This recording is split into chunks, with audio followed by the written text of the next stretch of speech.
Então, Ananias, você acha que consegue me entregar 30 peças dessa até a semana que vem? Consigo, sim. Antes, deixa eu só dar uma conferida em algumas medidas aqui, porque sabe como é, né? Um erro de leitura pode ser fatal, viu?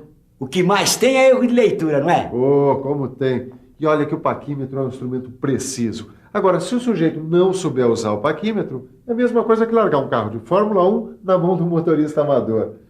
E agora que você já sabe bastante coisa sobre o paquímetro, chegou a hora de aprender a usar esse instrumento da melhor maneira possível. Na teleaula de hoje, você vai aprender a usar corretamente o paquímetro. Vai ver quais são os erros de leitura mais comuns e, principalmente, vai saber quais são os cuidados de conservação que se deve ter para conservar o paquímetro. Ah, se todo mundo tomasse cuidado com um instrumento assim. É uma luta convencer o pessoal a tomar cuidado. E cuidado com o instrumento é economia de tempo e qualidade de produção. No final, todo mundo sai ganhando. E se você também quiser sair ganhando, conserve seu lugar em frente à TV, porque a nossa teleaula já está começando.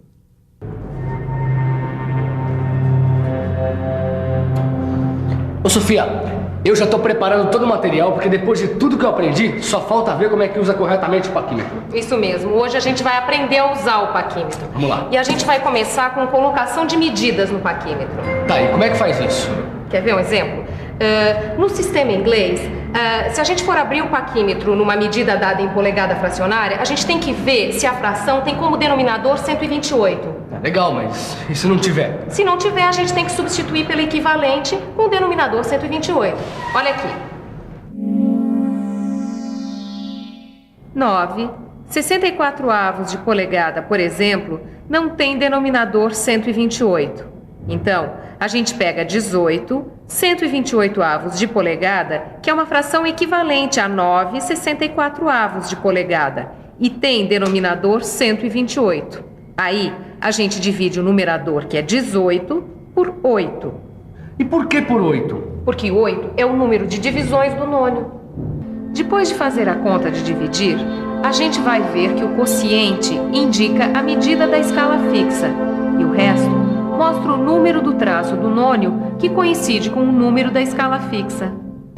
O engenheiro Adriano vai dar umas dicas pra gente sobre a correta utilização do paquímetro. O mais importante que o operário tem de saber fazer é abrir o paquímetro na medida pedida, para ele poder regular uma medida, conferir uma traçagem. Aquela regrinha do denominador 128? Essa mesmo. Por exemplo, para você abrir o paquímetro na medida 25, 128 avos de polegada, é preciso observar o seguinte. Na fração 25, 128 avos de polegada, o denominador já é 128. Então a gente divide o numerador 25 pelo número de divisões do nônio, que é 8. O quociente é 3 e o resto é 1. Então, o paquímetro deverá indicar o terceiro traço da escala fixa e apresentar o primeiro traço do nônio, coincidindo com um traço da escala fixa. Se fizer como o nosso amigo falou, não tem erro. Foi bom você falar isso. Eu me lembro de outra coisa muito importante quando o assunto é paquímetro: os erros de leitura. Mas me diga uma coisa, e os erros de leitura são muitos? Bom, além da falta de habilidade do operador, os erros de leituras podem ser provocados pelo paralaxe e pela pressão de medição. E o que é o paralaxe?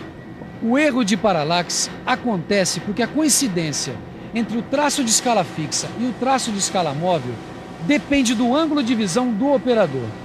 Peraí, deixa eu ver se eu entendi. Eu vou dar um exemplo para ver se é o que eu estou pensando.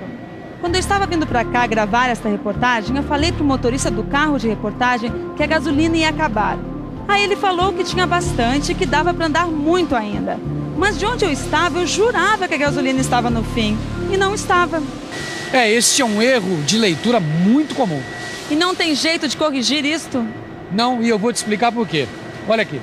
O cursor, onde é gravado o nônio, por razões técnicas de construção, tem uma espessura mínima. Aqui ele está simbolizado pelo A minúsculo. Ele fica sobre a escala principal. Assim, os traços do nônio, aqui representados por TN, são mais elevados do que os traços de escala fixa, aqui representados por TM. Bom, esse erro de paralaxe é um troço que a gente tem que tomar muito cuidado, né, Ananias? Tem sim, e olha aqui por quê. Se a gente colocar um instrumento perpendicular à vista e os traços do nônio e os da escala principal estiverem sobrepostos, cada um dos olhos projeta o traço do nônio em posição oposta. Deixa eu ver se eu entendi. Se eu fizer a leitura nessa posição, eu leio 4 décimos de milímetro. E fazendo a leitura com o paquímetro numa posição perpendicular aos olhos, a leitura correta é 45 centésimos de milímetro. Ó, erro de paralaxe eu já entendi o que é. Mas agora essa tal de pressão de medição, é um erro que acontece como? Eu vou te mostrar. Dá uma olhadinha. Ih, esse cursor tá meio torto, né? Um pouco. O erro de pressão de medição acontece no jogo do cursor, que é controlado por uma mola e 2 parafusos. Se o cursor ficar inclinado em relação à régua, isso vai alterar a medida. O cursor não pode estar muito preso nem muito solto. O operador deve regular a mola para adaptar o instrumento à sua mão. Para isso, ele tem que girar os parafusos até encostar no fundo e depois retornar mais ou menos 1/8 de volta. Depois do ajuste, o movimento do cursor deve ser suave, mas sem folga. Agora que a gente viu como evitar alguns erros, vamos falar sobre a técnica de utilização do paquímetro. Para ser usado corretamente, o paquímetro precisa ter seus encostos limpos e a peça que vai ser medida tem que ser posicionada corretamente entre eles. É muito importante abrir o paquímetro com uma distância maior que a dimensão do objeto a ser medido, para que não tenha atrito entre o paquímetro e a peça. Veja que o centro do encosto fixo deve ser encostado numa das extremidades da peça. Aí, o paquímetro deve ser fechado suavemente até que o encosto móvel toque a outra extremidade. Depois de fazer a leitura, com a peça no paquímetro, ele deve ser aberto e a peça retirada, mas sem tocá-la nos encostos, hein? Alguns cuidados são necessários no uso do paquímetro para medidas externas e internas, medidas de profundidade e de ressaltos. Com este paquímetro aqui, Vitorino, como é que você faz para determinar a medida externa dessa peça? Medida externa? Deixa eu ver, ó. Eu encosto a peça aqui no encosto fixo e fecho o paquímetro suavemente, ó. Não, tá errado, ó. No caso de medida externa, a gente tem que colocar a peça entre os bicos de medição de maneira mais profunda, para evitar o desgaste das pontas dos bicos. Para determinar a medida externa com mais segurança, as superfícies de medição dos bicos e da peça devem ser bem apoiadas, para evitar erros como esse da imagem da esquerda. Ao lado, a gente pode ver a superfície com um apoio correto. Agora eu quero ver se você consegue determinar corretamente a medida interna dessa peça. Medida interna? Vamos pensar um pouco?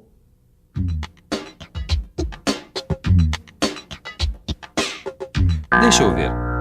Nas medidas internas, as orelhas devem ser colocadas o mais profundo possível, sem raspar na peça. Nunca dessa maneira.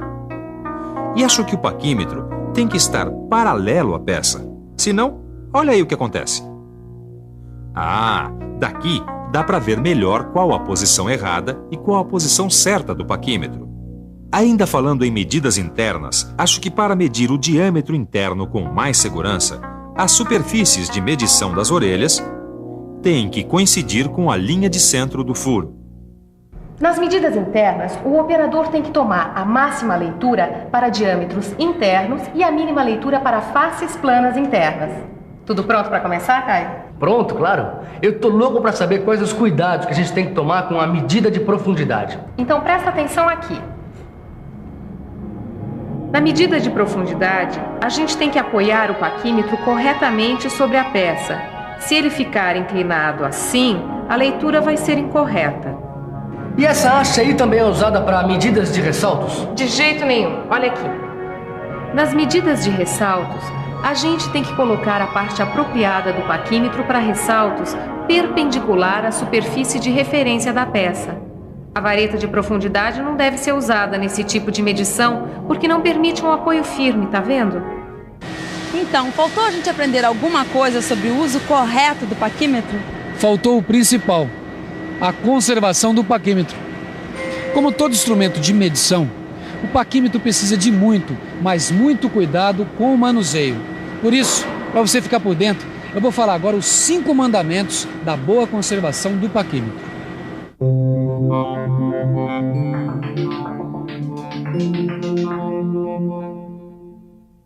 Manejar o paquímetro sempre com todo cuidado, evitando choques.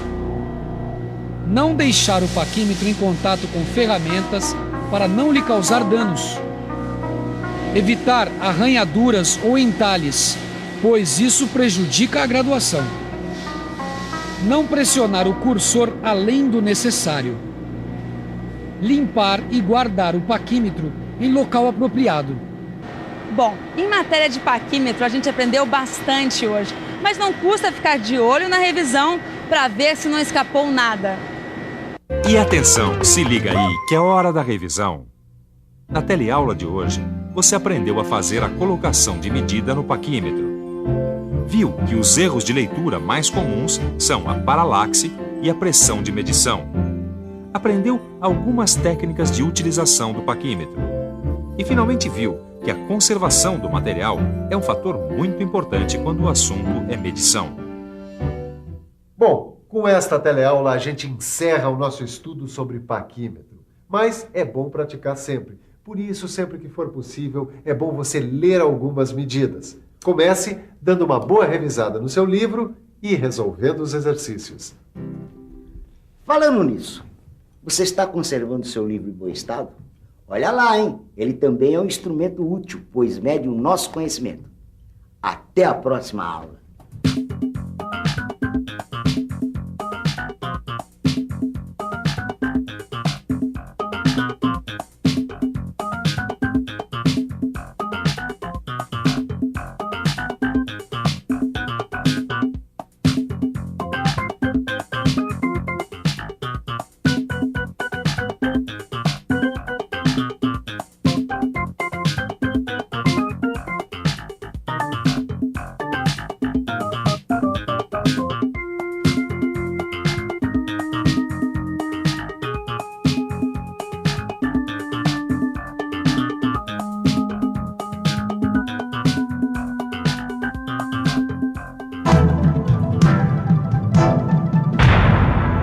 Telecurso 2000, um programa de educação do Sistema Fiesp e da Fundação Roberto Marinho.